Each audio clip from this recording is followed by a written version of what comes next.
आपका स्वागत है हमारे चैनल आप सभी के चैनल न्यूट्रिशन नीड में। तो न्यूट्रिशन क्यों ज़रूरी है इसकी जानकारी आज हम आपको इस ट्रेनिंग सेशन में देने वाले हैं। आज की इस ट्रेनिंग में आपको क्या क्या सीखने को मिलेगा, जैसे कि नंबर 1 पे आता है न्यूट्रिशन क्या है, दूसरा न्यूट्रिशन के फ़ायदे, तीसरा पीबीएमएफ क्या होता है, चौथा न्यूट्रिशन सप्लीमेंट क्या होते हैं और पांचवा न्यूट्रिशन सप्लीमेंट क्यों ज़रूरी हैं। तो वेरी इम्पोर्टेंट टॉपिक है और जो आजकल के समय में हर व्यक्ति अपने शरीर में किसी न किसी समस्या से जूझ रहा है।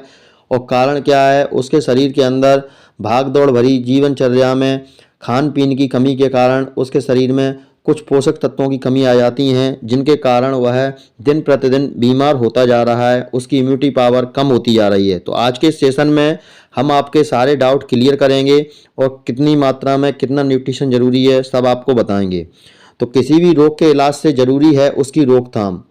जैसा कि आपने कोरोना काल में सुना होगा कि बहुत से लोगों का इम्यूनिटी पावर कम हुआ, जिसके फलस्वरूप उन लोगों को कोरोना वायरस फैला, शिकायत आई और वो हॉस्पिटल में भर्ती हुए, कई घरों को आइसोलेटेड भी किया गया।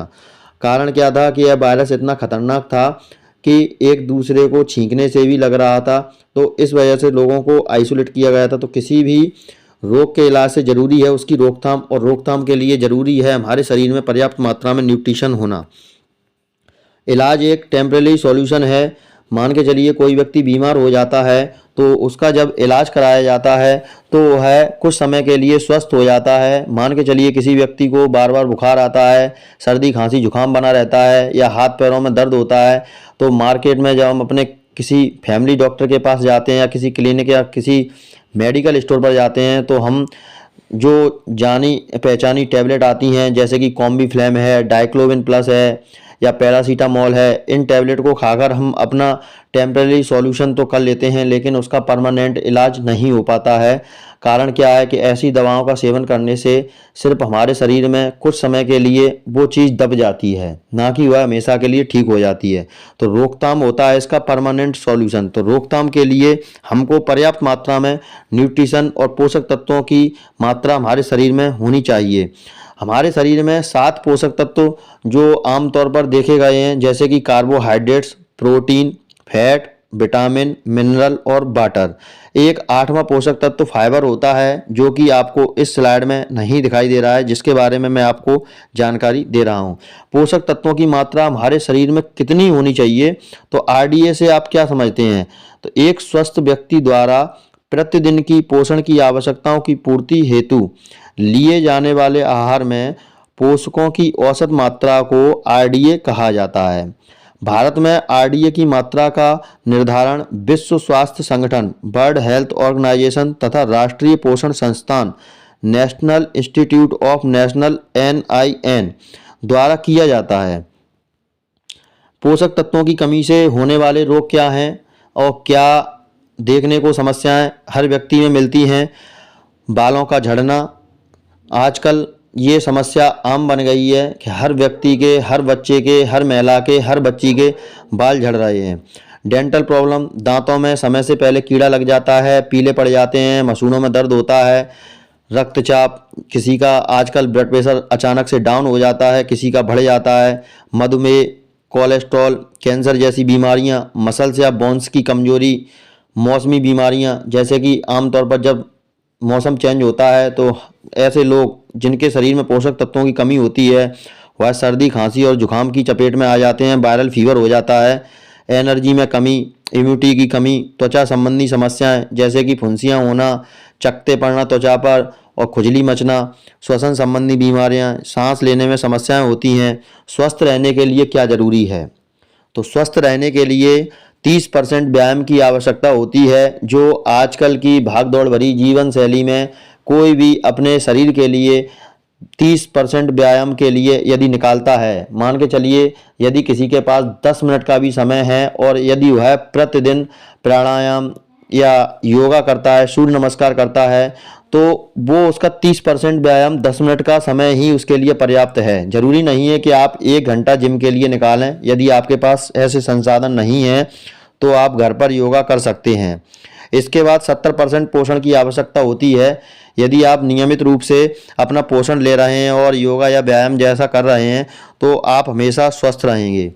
अब जल या पानी जिसे हम बोलते हैं, हमारे शरीर में 70% पानी होता है और 30% हमारे शरीर में बोन्स या मसल्स या रक्त मान लीजिए, ये सब चीज़ें होती हैं। तो हमारा शरीर इन 3 चीज़ों पर पहले टिका हुआ है। यदि हमारे शरीर में पानी की कमी आ जाती है, गर्मियों के मौसम में लूज मोशन वगैरह हो जाते हैं, तो डॉक्टर क्या कहता है, बॉडी डिहाइड्रेट हो रही है, पानी की कमी आ गई है, ग्लूकोज की बोतल चढ़ानी पड़ेगी। तो ऐसा अपन को नहीं करना है, समय पर पानी भी पीना है। कार्बोहाइड्रेट्स आमतौर पर हमारे भोजन में मिल जाता है और फैट्स जो कि होते हैं वो भी हमें आमतौर पर भोजन में मिल जाते हैं। अब पानी की समस्या से बहुत सी कमी होती है। वैसे तो ये पोषक तत्व नहीं है, लेकिन अन्य पोषक तत्वों के परिवहन का कार्य भी करता है। पानी के बिना जीवन संभव नहीं है। अब यहाँ पर पानी की कितनी मात्रा, कितने हमारे शरीर में जो अंग हैं उनको कहाँ कहाँ ज़रूरी पड़ती है। हमारे शरीर में 80 से 95% पानी की आवश्यकता हमारे माइंड को चलाने के लिए पड़ती है। 90% से 75% पानी हमारे जो हृदय है, हमारे जो फेफड़ा हैं, सांस लेने का काम करते हैं, उनमें भी आवश्यकता पड़ती है। हमारी जो पैर हैं उनमें भी 30% से लेकर 75% पानी की आवश्यकता पड़ती है। हमारे जो मसल्स हैं उनमें भी 64% तक प्रति पानी हो सकता है। तो ये एक पानी का अनुपात है। प्यास लगने पर तो हम पानी को पी सकते हैं, उसकी कमी को पूरी कर सकते हैं। और कार्बोहाइड्रेट्स आमतौर पर हमारे घर का जो खाना होता है, जैसे हम दाल है या चावल वगैरह हैं, स्नैक्स वगैरह हैं, बाहर के जंक फूड वगैरह जो खाते हैं, उनमें लगभग कार्बोहाइड्रेट्स और फैट आपको मिल जाता है। कार्बोहाइड्रेट्स अधिक मात्रा ऊर्जा का मुख्य स्रोत है, शरीर को ये आसानी से मिल जाते हैं। फैट्स ऊर्जा का सघन स्रोत है, कई विटामिनों के अवशोषण में सहायक होता है। मस्तिष्क का 60% हिस्सा फैट्स को इग्नोर ना करे यदि तो। फैट्स के प्रकार क्या हैं? फैट्स 3 प्रकार के होते हैं, सफ़ा, पूफा और मूफा, ओमेगा 3 एंड ओमेगा 6, जो राइस ब्रान ऑयल में संतुलित पाए जाते हैं। यदि आप राइस ब्रान ऑयल जो RCM का आता है उसे यदि आप यूज करते हैं, उसी में आप अपनी सब्जी वगैरह बनाते हैं, रोटी वगैरह चुपड़ते हैं, तो आपको ये पर्याप्त मात्रा में मिल जाएंगे। तो ये रही हमारी बात जल पे, पानी पे, कार्बोहाइड्रेट्स पे और फैट्स पे। अब इसके बाद आता है PBMF किसे कहते हैं। तो P को बोलते हैं प्रोटीन, B को बोलते हैं विटामिन, M को बोलते हैं मिनरल्स, F को बोलते हैं फाइबर। प्रोटीन कहाँ से हमको मिलेगी? तो प्रोटीन एमिनो एसिड से बने होते हैं, जो कि हमें, यदि हम बादाम खाते हैं पर डे भिगाकर या चने वगैरह खाते हैं तो वहाँ से भी हमको प्रोटीन के स्रोत मिल जाते हैं। प्रोटीन क्यों लेना चाहिए? आपके सामने 2 प्रकार के चित्र दिखाई दे रहे हैं। एक में आपको एक कंकाल दिखाई दे रहा है, दूसरे चित्र में आपको अच्छा एक सुगठित शरीर दिखाई दे रहा है। तो ये यही कारण है, हमारे बोन्स वगैरह मसल्स को बनाए रखने में सहायता करते हैं प्रोटीन। तो प्रोटीन मसल्स के लिए क्यों ज़रूरी है और मसल्स क्यों ज़रूरी है? नंबर 1, इम्यूनिटी के लिए। आपका मसल्स यदि बढ़िया है तो इम्यूनिटी पावर भी आपकी अच्छी होगी। बच्चों के शारीरिक विकास के लिए, पुरुषों को फिट और सुगठित शरीर के लिए, भारी चीज़ों को उठाने के लिए। यदि आप किसी भी भारी वस्तु को उठाते हैं तो आपके अंदर जब तक एनर्जी नहीं होगी, जब तक आपके मसल्स अच्छे नहीं होंगे, आप अंदर से फिट नहीं होंगे, तब तक आप वजन को नहीं उठा सकते हैं। दूसरा, चलने और दौड़ने के लिए, कई बीमारियों से बचने के लिए, महिलाओं को सुंदर दिखने के लिए, मोटापे को कम करने के लिए, सब्जी का थैला उठाने के लिए। जो महिलाएं बाजार से सब्जी लाती हैं उन्हें भी थैला उठाने के लिए मसल्स की आवश्यकता पड़ेगी। बच्चों को अपनी बाहों में उठाने के लिए, खाना बनाने के लिए, साफ सफाई करने के लिए, रोजाना के काम करने के लिए, हर समय स्वयं के वजन को उठाने के लिए, बुजुर्गों को टहलने के लिए, बच्चों के साथ खेलने के लिए, बीमारियों से बचने के लिए, आत्मनिर्भर रहने के लिए, लाइफ को एंजॉय करने के लिए। यानी कि इन सारे कामों में हमको मसल्स की आवश्यकता पड़ेगी। तो मसल्स हमारे अक्सर क्या है, हम उन चीज़ों को मसल्स में शामिल करते हैं, जैसे कि मान के चलिए हमारे अंदर ताकत, शुद्ध भाषा में यदि आप चाहें तो इसे ताकत बोल सकते हैं। जब हमारे शरीर में पर्याप्त मात्रा में ताकत होगी या मसल्स अच्छे होंगे तो ये सारे क्रियाकलाप हम आसानी से कर सकते हैं। तो अब आता है इसमें विटामिन और मिनरल्स। तो शारीरिक संरचना के रखरखाव, वृद्धि एवं विकास और इम्यूनिटी बढ़ाने में विटामिन व मिनरल सहायक होते हैं। बहुत ही कम मात्रा में ये उपयोगी होते हैं। विटामिन और मिनरल्स, माइक्रोन्यूट्रिएंट्स, विटामिन और खनिज, एनर्जी प्रोडक्शन में मदद करते हैं। हमारे जो हम खाना खाते हैं उनसे एनर्जी बनाने में ये मदद करते हैं और शरीर के अंदर सभी कार्यों को करने में मदद करते हैं, जैसे कि बीमारियों से लड़ने की प्रतिरोधक क्षमता, खून जमने की प्रक्रिया, मांसपेशियों का विस्तार और संकुचन, शरीर का विकास, हड्डियों की मजबूती, दिल का धड़कना, दिमाग के तंतुओं की सभी प्रकार की क्रिया, शरीर में पानी का बैलेंस, घाव बढ़ने की प्रक्रिया आदि। यही कारण है कि हमारे शरीर के लिए बहुत महत्वपूर्ण है। तो विटामिन और मिनरल्स क्या है, हमारे शरीर में यदि पर्याप्त मात्रा में मौजूद रहेंगे तो हमें कभी भी खून के थक्के जमने की शिकायत नहीं होगी, ना ही समय पर असमय जो आजकल देखे जाते हैं कई बच्चों को जिम करते हुए अटैक आ जाते हैं। तो उनका कारण क्या है, जिम में बहुत से गलत सप्लीमेंट वगैरह बेचे जाते हैं जिनके कारण खून जम जाता है, गाढ़ा हो जाता है और हार्ट अटैक जैसी समस्याएं देखने को मिलती हैं। तो यदि हमारे शरीर में विटामिन और मिनरल्स का सही अनुपात रहेगा तो हमें ये दिक्कतें नहीं आएंगी। अब फाइबर, डाइटरी फाइबर आहार में उपस्थित फाइबर तत्व को कहते हैं। ये पौधों से मिलने वाले ऐसे तत्व हैं जो स्वयं तो अपाच्य होते हैं किंतु मूल रूप से पाचन क्रिया को सुचारू बनाने व अत्यावश्यक योगदान करते हैं। फाइबर शरीर की कोशिकाओं की दीवार का निर्माण करते हैं। जैसा कि आमतौर पर देखा गया है, हमारे शरीर में कई तरह की लेयर होती हैं। जब किसी का ऑपरेशन किया जाता है, किसी महिला वगैरह का, तो आमतौर पर उसके पेट के कई लेयरों को काटा जाता है, तब जाके बच्चा बाहर निकाला जाता है। तो ये वही लेयर बनाने का काम करता है फाइबर, जो खुद तो अपाच्य होता है लेकिन कुछ पोषक तत्वों के साथ मिलकर यह शरीर में काफ़ी महत्वपूर्ण योगदान देता है। जैसा कि आपने देखा, प्रोटीन, विटामिन, मिनरल और फाइबर जो हमारे शरीर के लिए कितना उपयोगी है उनके बारे में मैंने आपको बताया। संतुलित पीबीएमएफ कैसे प्राप्त करें। अब सवाल ये आता है कि प्रोटीन, विटामिन, मिनरल और ये फाइबर हम तरीके से कैसे प्राप्त कर सकते हैं। तो दैनिक आहार से, पहला नंबर 1।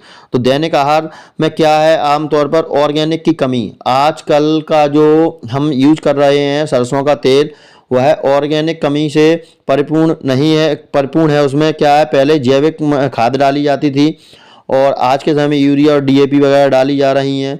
तो इसकी वजह से ये फसल की पैदावार बढ़ाने के लिए जिन चीज़ों की आवश्यकता पहले थी वो डालते थे तो शरीर में शक्ति प्रदान करते थे, लेकिन आजकल यूरिया वगैरह की एक मात्रा ज़्यादा डालने से जिन फसलों का हम सेवन कर रहे हैं, जिन फलों का सेवन कर रहे हैं, तो उससे हमारे शरीर में ये दिक्कतें आ रही हैं। तो दैनिक आहार में ऑर्गेनिक की कमी आ गई है। फूड प्रोसेसिंग, फास्ट फूड, आजकल आमतौर पर भागदौड़ भरी जीवन शैली में हमारे भाई बहन या हमारे जो मित्रगण हैं वो आजकल क्या है, घर या ऑफिस में, घर से बाहर ऑफिस में काम कर रहे हैं तो फास्ट फूड ठेले पर चाउमीन, पेटीज वगैरह खाते हैं तो उनमें चीज़ें नहीं मिल पाती हैं। चौथा, अवशोषण की कमी हो जाती है। इन सारी चीज़ों को वो अवशोषित नहीं कर पाते हैं और कहीं ना कहीं गलत फैट हमारे शरीर में घुस जाता है जिससे हमें कई बीमारियाँ होने लगती हैं। क्या पोषक तत्वों को उनके स्रोत से ले सकते हैं? बिल्कुल ले सकते हैं। जैसे कि विटामिन सी संतरा से प्राप्त होता है, विटामिन डी बादाम खाने से प्राप्त होता है, कैल्शियम दूध से प्राप्त होता है, मैग्नीशियम पालक से प्राप्त होता है। लेकिन इनको यदि हम सही अनुपात में खाएं तो, और स्वस्थ रहने के लिए ये फल आवश्यक हैं, लेकिन हमको जितनी मात्रा में विटामिन सी वगैरह, विटामिन डी वगैरह ये चाहिए तो हम उतने फल एक साथ नहीं खा सकते हैं। क्योंकि मान के चलिए 10 संतरे हमको खाने हैं, 5 सेब खाने हैं, 3 केला खाने हैं, तो ये सारी चीज़ हम यदि एक साथ खा भी लेते हैं तो वो हमको ढंग से पचेगी नहीं और हमारा पेट का हाजमा खराब कर देगी। तो स्वस्थ रहने के लिए फल ज़रूरी हैं और इतना सब एक साथ खाना एक तो पचेगा नहीं और दूसरा ये हमको महंगा भी पड़ेगा। इसलिए इनके एक्सट्रैक्ट लेने होंगे, यानी कि इनका सत्व। जैसे कि हम पालक इस्तेमाल करते हैं तो पालक का जूस निकालते हैं और उसका गूदा निकालकर बाहर फेंक देते हैं, जूस पी लेते हैं। इसी तरह से इन सभी फलों के तत्व निकाले जाते हैं, एक जूस टाइप का निकाला जाता है और उन्हें आसानी से अवशोषित कर सकते हैं और जो शुद्ध रूप से मिल जाते हैं। जैसे कि लाइकोपेन टमाटर से मिलता है और तो इसको लाइकोपेन मल्टीविटामिन वगैरह में डाल के दिया रहा है। जैसे नीम का एक्सट्रैक्ट, जैसे पालक का एक्सट्रैक्ट मैंने बताया था, सोया आइसोलेटेड प्रोटीन। अब क्या है, डायरेक्ट सोयाबीन हम फुलाकर यदि खाते हैं तो सोयाबीन का कचड़ा भी अंदर जा रहा है और जबकि हमें सोया आइसोलेटेड प्रोटीन चाहिए वो नहीं जा पा रही है। तो न्यूट्रिशन इसी वजह से बनाए जाते हैं कि जो चीज़ की आवश्यकता है वही हमको लेना चाहिए। मान के चलिए पालक के पत्ते हम खा रहे हैं और जूस पी रहे हैं, तो उसमें बहुत बड़ा अंतर है। जूस के माध्यम से सिर्फ उसका एक्सट्रैक्ट जा रहा है, उसके तत्व जा रहे हैं और उसका गूदा बाहर निकल रहा है। तो ये एक्सट्रैक्ट कैसे ले सकते हैं हमें दैनिक मात्रा में नहीं पता है, और अलग अलग एक्सट्रैक्ट लाएंगे कहाँ से। इसीलिए न्यूट्रिशन सप्लीमेंट बनाए जाते हैं जिन्हें सस्ता विकल्प के रूप में कह सकते हैं, शुद्ध रूप में मिल रहे हैं, मात्रा आरडीए के अनुरूप डाली गई है, आसानी से ये अवशोषित हो जाते हैं। इम्पोर्टेंट समझने वाली बात क्या है, न्यूट्रिशन सप्लीमेंट एक दवाई नहीं है। बहुत से लोग बोलते हैं कि हम तो बीमार हैं ही नहीं, फिर हम दवाई क्यों लें। तो ये टैबलेट फॉर्म में बनाए जरूर गए हैं, इनका आकार टैबलेट जैसा जरूर दिया गया है, लेकिन ये दवाई नहीं है। न्यूट्रिशन सप्लीमेंट खाने का विकल्प नहीं है कि यदि आप खाना नहीं खाएंगे, केवल इन न्यूट्रिशन सप्लीमेंट को लेते रहेंगे जैसे मल्टीविटामिन वगैरह हैं, तो वो भी उससे आपकी पूर्ति नहीं होगी। खाना अपनी जगह अपना काम करेगा। ये न्यूट्रिशन सप्लीमेंट जब आपके शरीर के अंदर जाते हैं तो खाने से प्राप्त एनर्जी को अवशोषित करके हमारे शरीर में जहाँ जिसकी आवश्यकता होती है उसे पहुँचाने का काम करते हैं, और जो तत्व हमें खाने से नहीं मिल पाते हैं वो न्यूट्रिशन सप्लीमेंट अपना असर दिखा देते हैं। न्यूट्रिशन सप्लीमेंट स्वस्थ व्यक्ति भी ले सकते हैं। ऐसा है, जरूरी नहीं है कि जो व्यक्ति बीमार है या जिनकी इम्यूनिटी पावर कम है वो ही लेंगे। जो व्यक्ति स्वस्थ हैं वो भी ले सकते हैं, ताकि उनकी एनर्जी हमेशा के लिए बरकरार बनी रहे। जैसा कि आप देख सकते हैं, हर खाने की थाली के बाद न्यूट्रिशन जरूरी आवश्यक होता है। तो आज की न्यूट्रिशन की जानकारी, न्यूट्रिशन सप्लीमेंट। आप यदि किसी एमआर में हैं या आरसीएम के एसोसिएट बायर हैं तो आपको ये ट्रेनिंग कैसी लगी, और आप उम्मीद करता हूँ कि न्यूट्रिशन सप्लीमेंट की जानकारी से अच्छे से स्वस्थ रहने के लिए इस जानकारी को आगे तक शेयर करेंगे। मिलते हैं अगले वीडियो में। नमस्कार साथियों।